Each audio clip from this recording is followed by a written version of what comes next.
Hello friends, ഇന്നത്തെ ചെമ്പനീർപ്പൂവിൻ്റെ കഥ super കഥയാണ് കേട്ടോ. ഇന്നത്തെ ചെമ്പനീർപ്പൂവിൽ ഇന്നലെ ഭക്ഷണം കഴിക്കുന്നിടത്തുനിന്ന് ശ്രുതിയെ നീപ്പിച്ചിട്ട് സച്ചി സംസാരിക്കുന്ന ഭാഗത്താണ് ഇന്നലെ നിർത്തിയിരിക്കുന്നത്. ഇന്നത്തെ ചെമ്പനീർപ്പൂവിൽ സച്ചി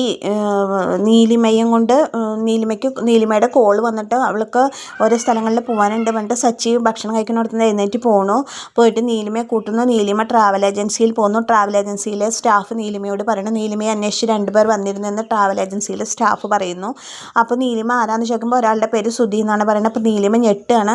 സുധി എന്ന് പറയുമ്പോൾ അവൾക്ക് അറിയാലോ ഓൾറെഡി ആരാ സുധി ചതിച്ചിട്ടാണല്ലോ അവൾ കാനഡയ്ക്ക് പോയത്. അപ്പോൾ നീലിമ പറയുന്നു സ്റ്റാഫിനോട് എൻ്റെ വിവരങ്ങളൊന്നും ആരോടും പറയരുത് പറയണം. അങ്ങനെ നീലിമ വണ്ടിയിൽ കയറി ബ്യൂട്ടി പാർലറിൽ പോകണമെന്ന് പറയുന്ന സമയത്ത് സച്ചി ഞാൻ കൊണ്ടുപോയി ആക്കാൻ പറഞ്ഞിട്ട് സച്ചി കൊണ്ടുപോയി നീലിമയെ ആക്കുന്നത് ശ്രുതിയുടെ ഗ്രീൻലാൻഡ് ബ്യൂട്ടി പാർലറിലാണ്.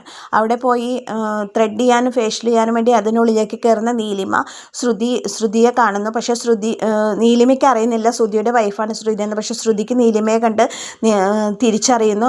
ശ്രുതി നീലിമയോട് പേരും വിവരങ്ങളും ചോദിച്ച് ഒന്നും കൂടി കൺഫേം ചെയ്തിട്ട് ശ്രുതിയെ വിളിച്ച് നീലിമ ബ്യൂട്ടി പാർലറുണ്ട്, എത്രയും പെട്ടെന്ന് ഇങ്ങോട്ട് എത്തണം എന്ന് പറയുന്നു. അങ്ങനെ അതിനെ തുടർന്നുണ്ടാകുന്ന എപ്പിസോഡുകളുമാണ് ഇന്നത്തെ ചെമ്പനീർപ്പൂവിൽ വരുന്നത്. ഫുൾ കഥ എൻ്റെ ചാനലിൽ ഇട്ടിട്ടുണ്ട്. അപ്പോൾ എൻ്റെ കഥ കേട്ട് ഇഷ്ടമായ കൂട്ടുകാരെൻ്റെ ചാനലൊന്ന് ലൈക്ക് ചെയ്യുക, ഷെയർ ചെയ്യുക, സബ്സ്ക്രൈബ് ചെയ്യുക. അതുപോലെ തന്നെ സൂപ്പറായിട്ടുള്ള എപ്പിസോഡാണ് ഇന്ന്. ശരിക്കും ശ്രുതിയുടെ പൈസ തിരിച്ചു കിട്ടുന്നത് തന്നെ നമുക്ക് വിചാരിക്കാം. നീലിമയെ ബ്യൂട്ടി പാർലറിൽ നിന്ന് നീലിമ രക്ഷപ്പെടുമോ അതോ ശ്രുതിയുടെ മുന്നിൽ അകപ്പെടുമോ എന്നുള്ളതിൻ്റെ ബാക്കി കഥ നാളെയാണ് കാണുന്നത്. അപ്പോൾ കൂട്ടുകാരെൻ്റെ ചാനലൊന്ന് ലൈക്ക് ചെയ്യുക, ഷെയർ ചെയ്യുക, സബ്സ്ക്രൈബ് ചെയ്യുക. താങ്ക്